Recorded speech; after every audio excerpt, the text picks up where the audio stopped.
जय माता दी दोस्तों। आपका दोस्त मोहित राघव फिर आपके साथ जुड़ गया एक बार फिर से लेकर एक और मैच WPL का। आरसीबी और गुजरात के बीच ये मैच है। आरसीबी ने जो अपना पहला मैच खेला वो फंसते फंसाते जीत लिया। आशा सोवाना रही स्टार, 5 विकेट लेके पहली इंडियन प्लेयर बनी जिन्होंने 5 विकेट हॉल लिया। वाह। उसके बाद गुजरात अपना पहला मैच हार गया। सबको लग रहा था गुजरात के पास बहुत बड़ा एडवांटेज है क्योंकि 5 ओवरसीज गुजरात खिला सकता है कैथरीन ब्राइस के रूप में। उनके पास एक एसोसिएट ओवरसीज है जो कि ओवरसीज की कैटेगरी में काउंट नहीं होती। तो ये तो बल्ले बल्ले है गुजरात की। लेकिन सही बात यह कि मुंबई इंडियंस के सामने टिक ही नहीं पाया गुजरात। वो तो भला हो थोड़ा बॉलर्स का जिन्होंने थोड़ा सा मैच बनाने की कोशिश करी, वरना तो टाई टाई फिस था मामला गुजरात का। उम्मीद से बहुत खराब खेली गुजरात। इस मैच पे आ जाते हैं। सबसे पहले पिच की बात। तो इंटरेस्टिंगली मैं आपके लिए बहुत कुछ लेकर आया हूं। बस पिच रिपोर्ट में देखो क्या। पहली बात, अभी तक जो यहाँ 3 मैच हुए विकेट्स कैसे गिरे हैं। पहले मैच में 11 गिरे, दूसरा में 13 गिरे, तीसरे में 14 गिरे। मेरी प्रिडिक्शन क्या थी? पहले मैच में 10 की प्रिडिक्शन थी, 11 गिरे, दूसरे में 12 की प्रिडिक्शन थी, 13 गिरे, तीसरे में 15 गिरे। 12 से 15 का मैंने बीच में दिया था, 14 गिरे। तो मतलब विकेट्स लगभग वही हैं। मेरी अपेक्षा के विपरीत रन थोड़े कम बन रहे हैं। अब रन कम क्यों बन रहे हैं उसको कोड करने की कोशिश करते हैं। देखो, गेंदबाजों में जिनको विकेट मिले, टोटल 38 विकेट जो यहाँ पे गिरे अभी तक 3 मैचेस में, उनमें से एक तो हुआ है रनआउट। उसके अलावा जो विकेट्स बटे हैं वो किस तरीके से बटे हैं थोड़ा समझने की कोशिश करते हैं और उससे आपको आइडिया लगेगा कौन हावी हो रहा है। पहले मैच में पेस को मिले 7 विकेट, और इसलिए मिले क्योंकि नेट स्काइवर्स को वहां विकेट मिले थे, वहां मार्जन कैप को विकेट मिले थे, वहां पे शिखा पांडे को विकेट मिला था और शबनम इस्माइल को वहां पे विकेट मिले थे। तो 7 विकेट मिले थे पहले मैच में पेसर्स को। हाई स्कोरिंग गेम था। 2 ऑफ स्पिनर को मिले, 2 लेग स्पिनर को मिले। लेफ्ट आर्म स्पिनर दोनों टीमों में कोई था नहीं तो विकेट भी नहीं मिला। दूसरे मैच पे आए तो वहां पेस को सिर्फ 1 विकेट मिला, ये समझने वाली बात है। ऑफ स्पिनर को 2 विकेट मिले, लेग स्पिनर को मिले 6 विकेट, जिसमें आशा सोबाना का 5 विकेट हॉल भी था, और लेफ्ट आर्म स्पिनर को भी 4 विकेट मिले। तीसरे मैच में पेस को मिले 6, ऑफ स्पिनर को 1, लेग स्पिनर को 4 और लेफ्ट आर्म स्पिनर को 2। ओवरऑल अगर बात करें तो जो 38 विकेट गिरे उनमें से 1 रनआउट, 14 विकेट पेसर्स को मिले हैं, 5 ऑफ स्पिनर को, 12 लेग स्पिनर को, 6 लेफ्ट आर्म स्पिनर को। मतलब लेग स्पिनर हावी हैं। हमने 5 विकेट सोबाना से देखे, 4 विकेट हमने अमेलिया कैर से देखे, लेकिन ऑफ स्पिनर अभी तक छाप नहीं छोड़ पाए। टोटल 5 विकेट ऑफ स्पिनर्स को मिले हैं। उसके अलावा अगर पेस स्पिन का आप कंपैरिजन करो तो पेस को सिर्फ 14 विकेट मिले हैं, जबकि पेसर्स ऐसी बात नहीं है कि नहीं है, हर टीम 3-3 पेसर लगभग खिला रही है।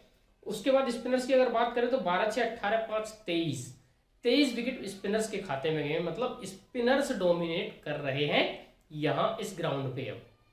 और स्कोर भी अगर आप देखेंगे, पहले मैच में 170 बना, दूसरे में 160 आ गया, तीसरे में 130 आ गया। तो यहां से जो मैच मुझे लग रहा है, जो मेरी प्रिडिक्शन है वो ये कहती है कि अब जो मैचेस रहेंगे वो यहां से ऐसे रहने लगेंगे कि 120 से 150 के बीच के स्कोर्स बनने लगेंगे। चेज थोड़ा डिफिकल्ट हो रहा है तो हो जाएगा चेज डिफिकल्ट, ठीक है। और उसके अलावा स्पिनर सब गेम में रहेंगे, मेजोरिटी ऑफ विकेट्स स्पिनर को मिलेंगे, और एवरी मैच 15 से 17 विकेट भी गिरने की पॉसिबिलिटी। हालांकि 17 विकेट बहुत हो जाते हैं, लेकिन फिर भी मुझे लग रहा है कि 15 + 2 - 2 चलने लगेगा, यहां से गिरेंगे उतने विकेट अब यहां से मैचेस में। तो आपको अपनी फैंटेसी टीम कैसी बनानी है उसका बहुत ज्यादा आइडिया इस चीज से भी लग गया होगा कि अगर इस सिचुएशन में ऐसे मैच जा रहे हैं तो हमें क्या डिजाइन करना है। नाम पे मत जाइए, काम पे जाइए, स्किल पे जाइए। इसीलिए इस वीडियो का जो थंबनेल था वो क्या था आपको पता है ना, कि पैरी डिवाइन को कप्तान बनाने से पहले थोड़ा सोच लें। और भी सोचना पड़ेगा हमें उनके बारे में। क्यों सोचना पड़ेगा आगे बात करेंगे। प्लेइंग 11 जो आरसीबी ने खिलाई वो ये खिलाई पहले मैच में, ये एक्सपेक्टेड भी थी एक्चुअली। जो मैंने आपको पहले मैच की प्रेडिक्शन दी थी तो उसमें यही प्लेइंग 11 आपको एज इट इज दी थी कि ये प्लेइंग 11 यहाँ खेलने की पॉसिबिलिटी है। एक चेंज मैं इस टीम में चाहता हूं, इनफैक्ट अगर मैं कैप्टन होता, मैं थिंक टैंक में होता तो कर देता। वो ये कि जॉर्जिया बेयरहम की जगह मैं नारिंदी क्लर्क को खिलाऊंगा। लाइक फॉर लाइक रिप्लेसमेंट है। स्पिन थोड़ा हैवी आ रहा है, बेयरहम जैसी पेस भी नहीं है उनके पास, प्लस इनफॉर्म प्लेयर है। पिछले 2 साल का अगर आप प्रदर्शन उठा के देखोगे, हालांकि लगी बेयरहम का भी अच्छा रहा है, लेकिन नारिंदी क्लर्क बहुत अच्छी खेली हैं। मार्जिन कैप के बाद दूसरा जो बेस्ट प्रदर्शन साउथ अफ्रीका के लिए रहा है पिछले कुछ टाइम में, वो नादिन दी क्लर्क का रहा है, तो उनको लाइएगा, मैं कहता हूं ऐसा। बाकी यही रहेंगे प्लेयर्स प्लेइंग 11 की बात। अब आ जाते हैं बॉलिंग पे कि पिछले मैच में किसको कितने ओवर मिले। देखो बॉलिंग स्टॉक्स इतना है ना स्मृति मंदना के पास, 8 ऑप्शन हैं, 8 में से रेणुका को दिए कितने, 4 ओवर्स इन्होंने। मैं फिर भी एक बार कंफर्म कर लेता हूं, मैंने नोट डाउन भी किए थे, बहुत सारा चीजें बोलनी पड़ती हैं तो भूल जाते हैं यार, इसलिए मैंने नोट किए हुए थे। नहीं, रेणुका को 3 ओवर मिले थे पिछले मैच में, विकेट इनको मिला नहीं कोई, रिव्यू जरूर हुए थे 2-2, लेकिन कामयाबी नहीं मिली थी। फिर उसके बाद 4 ओवर इन्होंने दिया आशा सोवना को, ऑब्वियस था, 5 विकेट वाला भाई उनका। श्रेयंका पाटिल को मिले 3 ओवर्स, सोफी मोलिनो को मिले 4 ओवर्स, वेयर हमको मिले 3 ओवर, पैरी को मिले 2, डिवाइन को मिला 1। और इतने ओवर बटने के बाद भी सरप्राइजिंगली एक गेंदबाज सिमरन बहादुर को ओवर ही नहीं मिला। वाई सो? क्यों नहीं मिला, क्यों नहीं दिया गया? इसलिए नहीं दिया गया क्योंकि आशा सोवना का जो स्पिन का स्पेल था उसने माहौल बना दिया, जिसकी वजह से श्रेयांका के 3, मोलिनो के 4 और आशा सोवना के 3 हो गए। 4-4 8-3 11 ओवर स्पिन से निकलवा दिया। और पैरी डिवाइन को बीच में डाला था जब पार्टनरशिप लगने लग गई थी यूपी की, तैलिया मैग्राथ के साथ खेलने लग गई थी ग्रेस हैरिस, तो फिर उस टाइम पे थोड़ा सा इनका मामला होपलेस हो गया था। दैट्स वाई सिमरन बहादुर को ओवर तो मिलेंगे, ऐसी बात नहीं है, उस दिन नहीं मिले तो मिलेंगे, लेकिन आएंगे कहां से वो ओवर, किसके कटेंगे? तो मुझे जो मेरा थिंक टैंक, मतलब मेरा जो दिमाग कह रहा है वो ये कह रहा है कि अगर जब जब सिमरन बहादुर ओवर डालेंगे, पहली बात तो ये समझो कि सिमरन को 4 ओवर मिलने की पॉसिबिलिटी बहुत कम है। किसी भी मैच में 4 ओवर तब मिलेंगे उनको, पहला ओवर डाले उसमें 2 विकेट ले जाए, पहला ओवर डाला 3 रन में 1 विकेट ले जाए, तो उनको दूसरा ओवर डाला अच्छा गया, तीसरा डाला फिर अच्छा गया, फिर चौथा डाला अच्छा गया, मतलब पहले 3 ओवर 1-1-1 अगर अच्छा डालेंगे तो 4 के स्पेल तक जाएंगी, वरना 1 या 2 ओवर तक इनका स्पेल मुझे लग रहा है सीमित रहेगा, क्योंकि इतना सारा बॉलिंग स्टॉक इस टीम में ऑलरेडी है और वो रहेगा, हमेशा रहेगा। तो सिमरन को मैं मान के चल रहा हूं कि 2 ओवर आएंगे। अब 2 ओवर आएंगे तो जाएंगे किसके? आशा सोवना हर दिन 5 विकेट नहीं लेंगी, लिख के ले लीजिए, ठीक है। वेयर हम बहुत अच्छा नहीं थी, पैरी डिवाइन इसका मतलब बहुत ज्यादा गेंदबाजी करने वाली है नहीं। अब क्यों नहीं है? एक तो पिच पे जो है वो स्पिनर्स को विकेट ज्यादा मिल रहे हैं, पहला लॉजिक। दूसरा आपके पास एक गेंदबाज ऐसा भी बचा जिसको आपने पिछले मैच में बॉलिंग नहीं कराई, तो कब तक नहीं कराओगे, है ना? तो इन दैट केस डिवाइन पैरी जो है वो कभी भी 4 ओवर का कोटा डालेंगी। डिवाइन को लेके तो मुझे नहीं लगता कभी भी 4 ओवर का कोटा डालेंगी। पैरी एट टाइम्स किसी मैच में फंसी सिचुएशन में डाल सकती है, लेकिन मुझे ये इन दोनों का 2-3 का ही लग रहा है। इसलिए मैंने बोला कि भाई इनको कैप्टन बनाना थोड़ा सा रिस्की है, क्योंकि जब गेम कवर ही कम हो गया तो फिर नाम पे तो नहीं जाना ना। ऑस्ट्रेलिया के लिए पैरी 4 ओवर डालती हैं, 4 में बैटिंग करती हैं, डिवाइन 4 डालती है न्यूजीलैंड के लिए, वहां कैप्टनसी की चॉइस हो जाती है। अब यहाँ अगर 1 डायमेंशनल प्लेयर है तो फिर हमारे पास ऑप्शंस भी देखने पड़ेंगे ना मैं, और ऐसे ऑप्शंस अगर हमारे पास हैं जो मल्टी डायमेंशनल है तो फिर हम उनकी तरफ जाएंगे। अब आ जाते हैं गुजरात की प्लेइंग 11 पे। ये प्लेइंग 11 गुजरात ने खिलाया। सबसे पहले मैं सरप्राइज हुआ वेदा कृष्णमूर्ति को ओपनिंग में देख के। जितना मैंने क्रिकेट देखा है मैंने कभी वेदा को ओपनिंग करते नहीं देखा, और फैंटेसी में क्यों विकेट कीपर की कैटेगरी में डाल रखा है वो भी मेरी समझ से बाहर है, पर चलो ठीक है, कोई नहीं।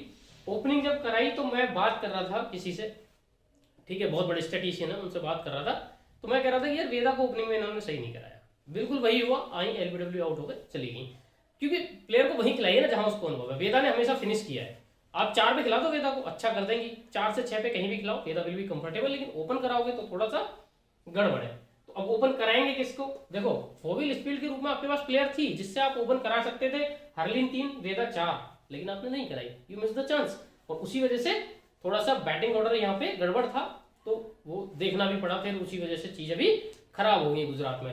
खैर इस मैच में क्या होगा देखने वाली बात है। प्लेइंग 11 में कोई बदलाव मेरे को लग नहीं रहा होगा, क्योंकि इसके अलावा जो बेंच इनके पास बच रही है उसमें कोई ऐसा क्रांतिकारी प्लेयर नहीं बच रहा है कि जिसको आप खिला दें और वो रिप्लेस कर दे। तो प्लेइंग 11 एटलीस्ट इस मैच में यही खेलने वाली है। ओवर्स की बात करें तो इन्होंने जो ओवर्स डलवाए वो कैसे कैसे डले। पहली बात तो ये कि 19वें ओवर की पहली बॉल पे गुजरात हार गया, तो उस हिसाब से 1 ओवर बचा था। 3 ओवर ताहू के गए, 2 मिले मेघना को, 5 तनुजा कंवर ने पूरे 4 डाले और मेरे लिए स्टार थी, आउट ऑफ स्किन खेल के गई, अपने मैं कहता हूँ जितना लोग उनसे एक्सपेक्ट कर रहे थे उससे बहुत बेटर वो खेल के गई और हमारी ग्रैंड लीग टीम का हिस्सा थी। अगर आपको याद हो तो मैंने बोला था एनालिसिस करते टाइम कि Tanuja Kanwar is very very good pick. वो हमेशा विकेट लेती हैं, वो हमेशा रन बनाती हैं, और जिस तरीके की बैटिंग उन्होंने की मुझे तो बहुत इंप्रूव बैटर लगी हैं। खैर, कैथरीन ब्राइस ने 3 डाले, गार्डनर 4 डाल गई, तो ये 5 गेंदबाज हो गए। इसमें है ना तीसरा ओवर लेके आई थी तो 3 काउंट कर लेते, क्योंकि वहां से अगला चौथा डालती भी नहीं। और जो लास्ट ओवर बचा था वो कहाँ जाता, या तो ताहू डालती उसको या फिर डालती कैथरीन ब्राइस। मुझे ब्राइस के चांसेस ज्यादा लग रहे थे क्योंकि ब्राइस को डेथ में डालने का बहुत अनुभव है, ऐसा वो करती है अपनी कंट्री के लिए। तो ये बॉलिंग कवर था इन टीम का। इसके अलावा बॉलिंग ऑप्शंस बचते हैं अगर देखो आप तो हरलीन घुमा लेती हैं, लेकिन ऑफ स्पिनर्स को बहुत ज्यादा कुछ मिल नहीं रहा है तो इसलिए बॉलिंग नहीं कराई। हेमलता के साथ भी है ये कि हेमलता भी एक स्पिनर है, डाल लेती हैं, लेकिन बहुत कम गेंदबाजी करती हैं। 5 नंबर पे बैटिंग कराना उनको एक जस्टिफाइड डिसीजन कह सकते हैं था। लेकिन एशले गार्डनर को 6 पे खिलाना भी बेवकूफी थी, मतलब मैं ऐसा शब्द यूज कर रहा हूँ उसके लिए माफी, लेकिन एशले गार्डनर को मेरे हिसाब से टॉप 4 पे खिलाना चाहिए। बैटिंग ऑर्डर पे इनको थोड़ा सा समझदारी दिखानी चाहिए। ओपन मूनी के साथ मिडफील्ड करें, 3 पे खेले कौन, हरलीन देओल, 4 पे खेले एस गार्डनर, 5 पे वेदा, 6 पे हेमलता, 7 पे ब्राइस संभाल लेंगी। आपको ऐसा नहीं है आप सोचो कि यार 5-6 पे हेमलता और वेदा है तो हिट कर पाए ना कर पाए। अगर आपको अपने प्लेयर पे ट्रस्ट नहीं है तो उसको 11 में खिलाने का भी कोई फायदा है नहीं। जबरदस्ती कहीं भी फिट करके आप अपनी जो कोर स्ट्रेंथ है, जो आपका सबसे बड़ा प्लेयर है, उसका गेम कवर कम करेंगे तो आप सुसाइड मोड में हैं, है ना। तो वो चीज आपको नहीं करनी है। ये होगी गुजरात के लिए। आ जाते हैं स्मॉल लीग टीम पे क्या होने वाली है। सबसे पहले खेलना का है, मैं खेलता हूँ विजन 11 पे। आपसे रिक्वेस्ट करता हूँ आप भी खेलिए, ठीक है। और लिंक वीडियो के डिस्क्रिप्शन में कमेंट बॉक्स में दे रखा है। 7, 4, 10, 1 दोनों अलग अलग कैटेगरी है, जहां मन हो वहां खेल लेना। उसके अलावा कबड्डी वहीं खेलते हैं हम। आज कबड्डी का एलिमिनेटर हो गए, सेमीफाइनल फाइनल अभी बचा है तो वो वहां पे खेलना है हमें। बाकी कबड्डी के गेम्स आगे जो आते रहेंगे वो भी हम खेलेंगे। उसके अलावा जो ओलंपिक स्पोर्ट्स की कैटेगरी में आएंगे और ओलंपिक्स में आएंगे वो भी वहां हम खेलेंगे। और जेन्युइन ऐप है, पिछले 2 साल से मैं प्रमोट कर रहा हूँ, आज तक किसी यूजर की कोई प्रॉब्लम आई नहीं है, तो उम्मीद करता हूँ आगे भी आएगी नहीं। लिंक वीडियो के डिस्क्रिप्शन में है, कमेंट बॉक्स पे में भी है, क्लिक करके कर लेना। अगर ऐसा ना करना चाहो गूगल से कर लेना। गूगल से जब करो तो ध्यान रखना मेरा रेफरल कोड MS राघव डालना बिल्कुल ना भूलें। चलते और हाँ, टेलीग्राम ज्वाइन जरूर कर लेना। टेलीग्राम का लिंक वीडियो के डिस्क्रिप्शन में मैंने दिया हुआ है, क्लिक करके जुड़ जाना है, क्योंकि फाइनल अपडेट, इसके अलावा चाहे बांग्लादेश प्रीमियर लीग हो, PSL हो, इंटरनेशनल मैचेज हो जो चल रहे हैं अराउंड द वर्ल्ड, उन सब का अपडेट भी आपको कहाँ आता है, वहीं आता है। तो टेलीग्राम पर भी जुड़ना बेहद आवश्यक है।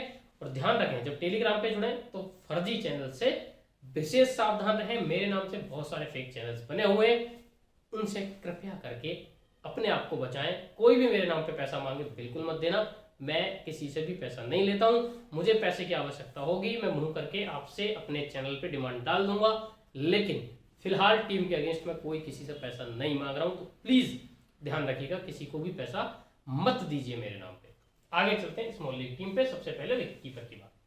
ऋचा घोष ने शानदार 50 लगाई और क्या स्ट्रोक प्ले था, गजब, ठीक है। क्यों, और वो हुआ यूं कि टॉप 4 में से मेघना के अलावा किसी ने फॉर्म दिखाई नहीं। इधर मूनी है, चली ही नहीं, लेकिन गेम कवर अच्छा है, क्या करें। तो ऑल इन ऑल ऑप्शंस को कंसीडर करने के बाद मुझे लगा कि दोनों को ले लेना चाहिए। हालांकि एट टाइम्स ऋचा घोष का गेम कवर कम होगा जब ये टॉप 4 चलेगा, ज्यादा गेंदें नहीं बचेंगी, लेकिन मुझे ऐसा लगता है कि इनको कभी प्रमोट भी किया जाएगा। अगर 20 गेंदें बचती होंगी और विकेट गिरेगा तो ऋचा घोष इनकी बेस्ट प्लेयर है, उसमें से 12 बॉल 15 बॉल खेलने के लिए। तो ऋचा घोष को बैटिंग में तो जरूर भेजेंगे ये, जब जैसे जैसे जरूरत पड़ेगी। हो सकता है एलिस पैरी ऐसे मेघना से भी ऊपर हम कभी उनको देख सकते हैं। तो ऋचा घोष और मूनी हमारी 2 विकेट कीपर रहेंगी।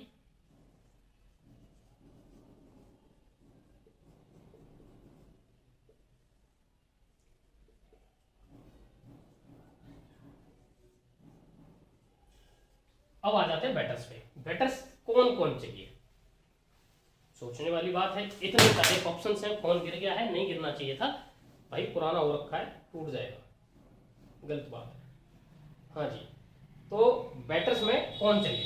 एक तो मेरे को चाहिए स्मृति मंदना। अब देखो मंदना का भी एक केस बताता हूं मैं आपको, और ये आपकी ग्रैंड लीग या स्मॉल लीग विनिंग का तुक्का इक्का भी हो सकता है। दूसरी बैटर में लेके जा रहा हूं फोगी लिचफील्ड को।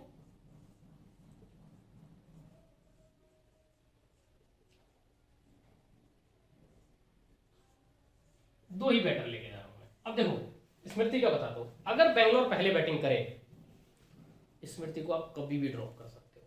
इंडिया के लिए खेल रही हो, आरसीबी के लिए खेल रही हो, किसी के लिए भी खेल रही हो, अगर स्मृति पहले बैटिंग कर रही है, 10 में से 2 मैच ऐसे होंगे जिसमें चलेगी, 8 में फेल। अगर चेज हो रहा है, अगर स्मृति चेज में है, 10 में से 8 मैच ऐसे होंगे स्मृति चलेंगी, 2 में फेल होंगी। स्मृति मंधना के लिए ये कैप्टन वाइस कैप्टन बनाना, टीम में पिक करना ना पिक करना, गोल्डन बात बता रहा हूँ, आज के मैच के नहीं लिया, हमेशा के लिए याद रख लेना कि स्मृति मंधना अगर बैटिंग फर्स्ट में है, आप ड्रॉप कर सकते हैं।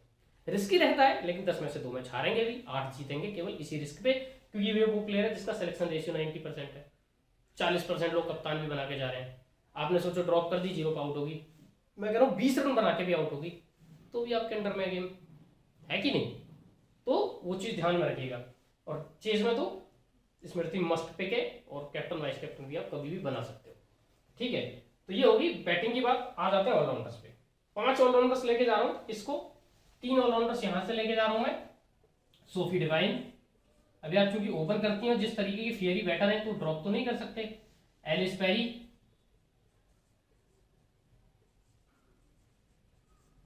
और तीसरी सोफी मोलिनो, क्योंकि स्पिन ऑलराउंडर है। वेयरहम और मोलिनो में मैं मोलिनो प्रेफर करूंगा, क्योंकि स्पिन के चलने के चांसेस ज्यादा है, तो मोलिनो।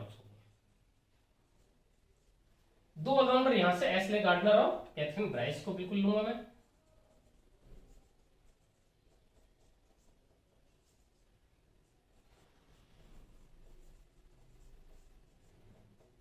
ठीक है, अब आ जाते हैं, 5 आपके हो गए, 5 2 7 2 9, 2 बॉलर आपको चाहिए, कौन कौन? तो देखो पेस ऑप्शंस भी है आपके पास, रेणुका ठाकुर है, सिमरन दिल बहादुर है, और इधर लिया ताहू है, मेघनाथ सिंह है, और श्रेयंका पाटिल।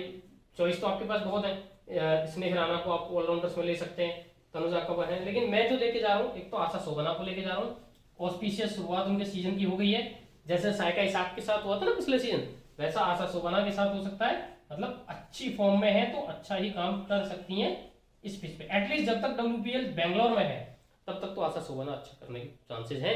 दिल्ली आएंगे तो यहाँ फ्लैट विकेट हो जाएंगे, तो फिर देखना पड़ेगा, ठीक है। दूसरा जो ऑप्शन है वो लिया ताहू है मेरे पास, तनुजा कवर है। अब जिस तरीके की बैटिंग तनुजा ने दिखाई और विकेट टेकिंग नेक है, मेरा दिल तनुजा की तरफ जा रहा है, तो दूसरा ऑप्शन में तनुजा को ले जाऊंगा। और स्पिन पेस के कंपैरिजन में मैं थोड़ा स्पिन हैवी ही बना रहा हूं मैं, इसलिए तनुजा कवर और लिया ताहू मैं कवर के साथ जा रहा हूं, ठीक है। मोलिनो वेयर हूं मैं मोलिनो को प्रेफरेंस दे रहा हूं। तो ये हो गया आपके दोनों बॉलर्स, ये हो गया आपके 5 ऑलराउंडर्स। अब कैप्टन वाइस कैप्टन, बड़ी बात है, और यही सबसे बड़ी बात है। कैप्टन एस गार्डनर रहेंगी जरूर, किसी भी सिचुएशन में आए, कुछ भी करे, बैटिंग से पूरा गेम कवर मिलेगा, बॉलिंग में 4 ओवर डालेंगी। आता है वाइस कैप्टन, इनमें से जो चॉइसेस है ना, सोफी डिवाइन एक अच्छी चॉइस है, एलिस पेरी वाइस कैप्टनसी की चॉइस बन सकती है, अगर 2 ओवर डाल रही है, 4 नंबर बैटिंग कर रही है, लेकिन वो 2 डालेंगी, कह नहीं सकते, 3 भी हो सकते हैं, 1 भी हो सकता है, 0 भी हो सकता है। सेम केस सोफी डिवाइन का भी है। फिर एक मोलिनो के रूप में अच्छा ऑप्शन है, लेकिन मोलिनो बैटिंग बहुत नीचे कर रही है, वो एक केस है। तो क्या कर रहा हूं मैं, कैथरीन ब्राइस के रूप में एक और अच्छी चॉइस है, लेकिन गुजरात की जिस तरीके की फॉर्म पहले मैच में दिखाई, मैं कैप्टन वाइस कैप्टन एक ही टीम से बना के सुसाइडल मोड में नहीं जाना चाहता, ये भी एक दिक्कत है, इसलिए वाइस कैप्टन के लिए मैं पैरी को ट्रस्ट कर रहा हूं इस टीम में। तो ये होगी आपकी स्मॉल लीग टीम। अब इसका ग्रैंड लीग वर्जन बनाएं। उम्मीद करता हूं टेलीग्राम ज्वाइन कर लिया होगा, नहीं किया तो कर लीजिएगा। जो प्लेयर्स कॉमन रहेंगे वो एज इट इज, जो उनको बदलाव करूंगा उनको मैं बता दूंगा। तो देखो क्या बदलाव हो रहे हैं, मेरे विकेट कीपर्स दोनों रहेंगे, ठीक है, कोई बदलाव नहीं। बैटिंग में नो चेंज, वही 2 चॉइस। ऑलराउंडर्स में एक ड्रॉप किया मैंने, किसको किया है बताता हूं अभी, और वो किया मैंने सोफी डिवाइन को, कि अगर 1 ओवर डाल रही है and if you are not in the good form with the bat, तो यू आर ड्रॉपेबल। और ये बहुत बड़ा फॉर्मूला भी हो सकता है कि अगर डिवाइन नहीं चली, डिवाइन का वही मंधना जैसा केस है, 90% लोग लेके जा रहे हैं, उसमें से 30% कैप्टन भी बनाएंगे, उनको वाइस कैप्टन बनाएंगे, तो एक बड़ा प्लेयर ड्रॉप कर दिया जो नहीं चला, तो आप क्या है 70 से 80% लोगों से आगे चले गए। तो यहां पे फिर आपका क्या हो गया, डिवाइन को मैंने ड्रॉप कर दिया, पैरी एज इट इज रहेंगी मेरी, ठीक है, मोलिनो रहेंगी, ब्राइस भी रहेंगी और गार्डनर भी रहेंगी। ये चारों ऑलराउंडर रहेंगी। बॉलर्स में शोभना और तब कवर तो रहेंगी। इनके साथ जो ये स्पॉट खाली हुआ डिवाइन वाला, इनकी जगह में श्रेयांका पाटिल को ले आया। ऐसे करके आपका हो गया, ये टीम बन गई। कैप्टन जो रहेंगी मेरी इस टीम की वो रहेंगी एस गार्डनर, फिर से स्मॉल में भी थी, ग्रैंड में भी थी। वाइस कैप्टन की जहां की बात है तो मोलिनो को मैं यहाँ पे तो थोड़ा टेम्पटिंग था स्मॉल लीग में बनाने में, लेकिन ग्रैंड लीग में बेधड़क में सोफी मोलिनो को वाइस कैप्टन बना के जा रहा हूं। ठीक है, तो इस तरीके से ये हुआ इस मैच का एनालिसिस। हमारी बात आज खत्म हुई, हम फिर कल मिलेंगे। फिलहाल दे दो इजाजत, टाटा बाय बाय, जय माता।